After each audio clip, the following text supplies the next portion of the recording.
मेरा नाम नीला है। मैं मेरे पति रवि के साथ एक बड़े शहर में रहती हूँ। मेरे पति अच्छी नौकरी करते हैं।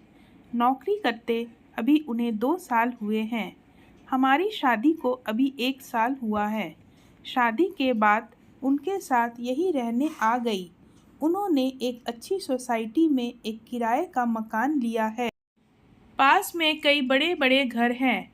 यहाँ रहना एक अलग सी बात लग रही है, क्योंकि शादी को अब 1 साल हो गया था, तो मैंने भी सोचा कि मैं भी जॉब वापस करती हूँ।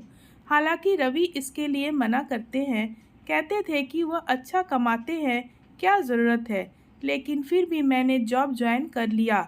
जॉब के साथ का काम करने में थोड़ी परेशानी हो रही थी, इसलिए मैंने सोचा कि घर में काम करने के लिए एक नौकरानी रख लेती हूँ। लेकिन बड़ी शहरों में अच्छा काम करने वाली का मिलना ज़्यादा मुश्किल होता है। इतनी जल्दी किसी पर विश्वास किया भी नहीं जा सकता। हमारी सोसाइटी में कई घरों में काम करने वाली आती थी। सोसाइटी में मैंने तलाश की। आसपास के घरों में काम करने वाली से मैंने बात की, लेकिन कोई भी अब और ज़्यादा काम लेना नहीं चाहता था, इसलिए सभी ने मुझे मना कर दिया। मैंने यह बात रवि को बताई और उन्हें ही कोई काम करने वाली को ढूंढने को कहा। रवि ने कहा कि वह कुछ करते हैं।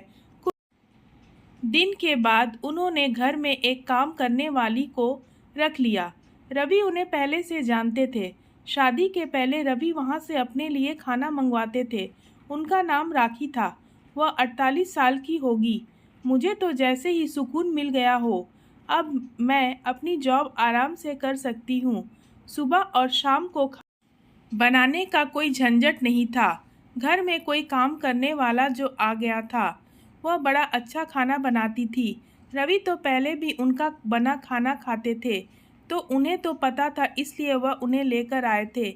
मेरे पति सुबह जल्दी जॉब पर जाते थे। मैं उनके बाद जाती थी और उनके पहले ही आ जाती थी। मेरे आने राखी काम करने आ जाती थी, इसलिए घर की एक चाबी उनके पास भी रहती थी। शाम को आते समय मैं कुछ समय सोसाइटी की महिलाओं से बात किया करती थी। लगभग सभी को अब मैं जानती थी। शाम को सोसाइटी की सारी महिलाएं भी घूमने बाहर निकला करती थी।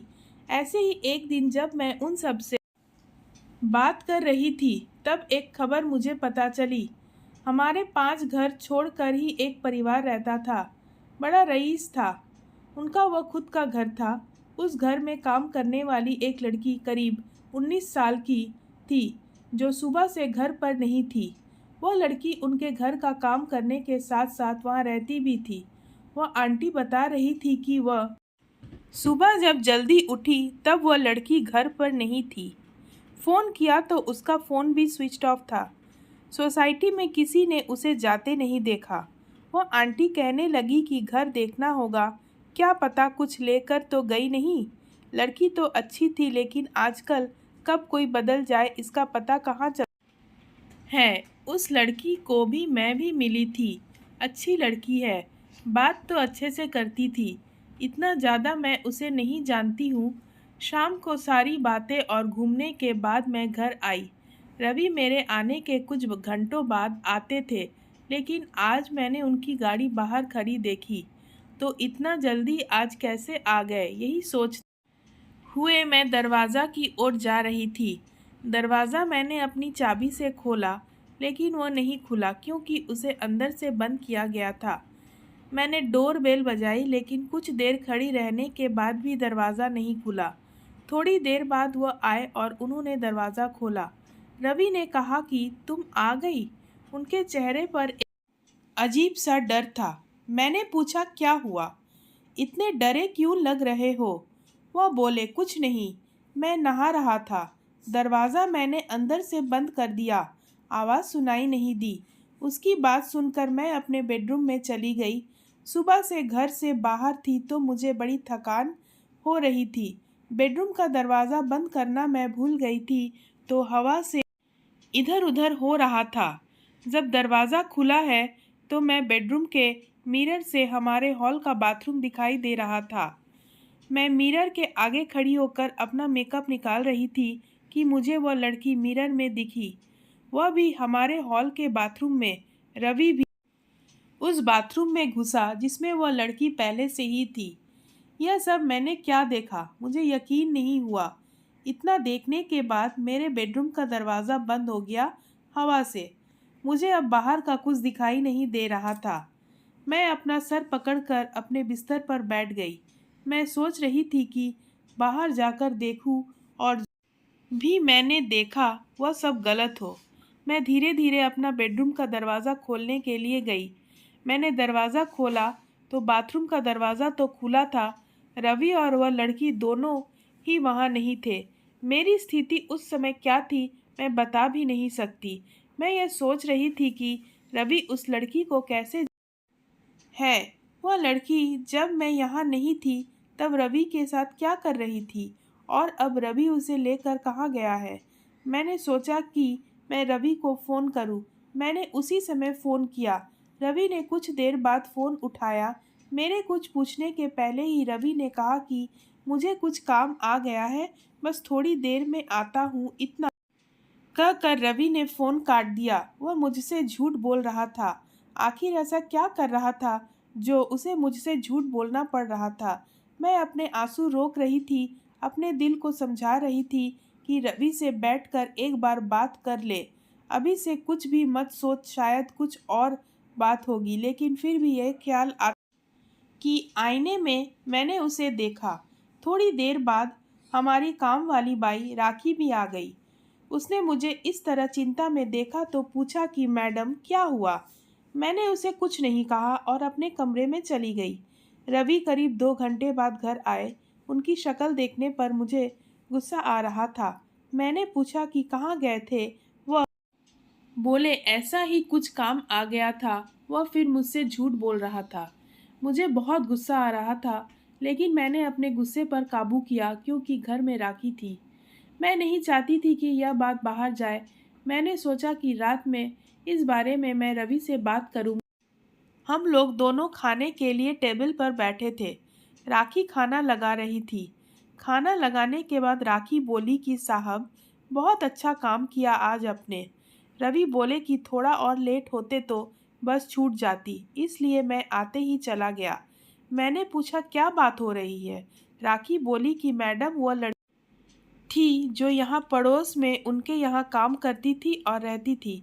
मैंने उनकी बात काटते हुए कहा हाँ, सोसाइटी में सुबह से नहीं है, कहाँ है। राखी ने फिर कुछ ऐसा बताया जो मैंने सोचा भी नहीं था। राखी ने कहा कि वो छोटे गांव की है। घर की हालत ठीक ना होने के कारण उसे यहाँ काम करना रहा था। लड़की अपने घर जाना चाहती थी, लेकिन उस घर की मालकिन उसे जाने नहीं दे रही थी। उसे पैसा भी नहीं दे रहे थे।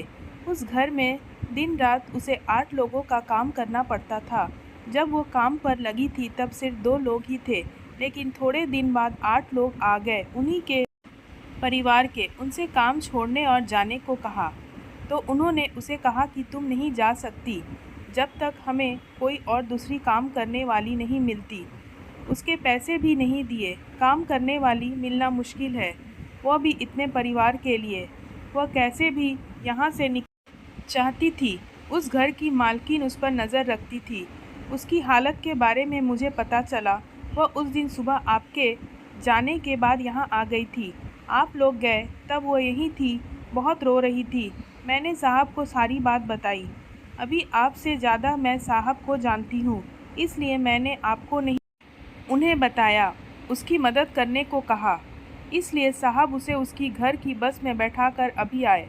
रवि ने कहा कि इसलिए मैं ऑफिस से जल्दी आया। जब मैं आया तो वो बाथरूम में छिपी थी, डरी हुई थी। मैं उससे बात कर ही रहा था कि तुम आ गई और वो फिर बाथरूम में छिप।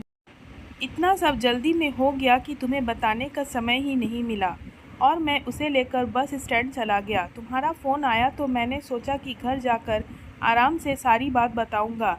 लड़की सीधी थी, वह खुश थी कि अपने घर जा रही है। राखी और रवि की बात सुन मुझे यकीन नहीं। राखी ने कहा कि बाहर छोटे शहर से काम करने वाले जो आते हैं वो भी इंसान होते हैं।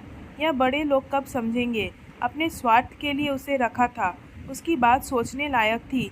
इसी के साथ ही मेरे दिल में एक तसल्ली भरी सांस भी ली।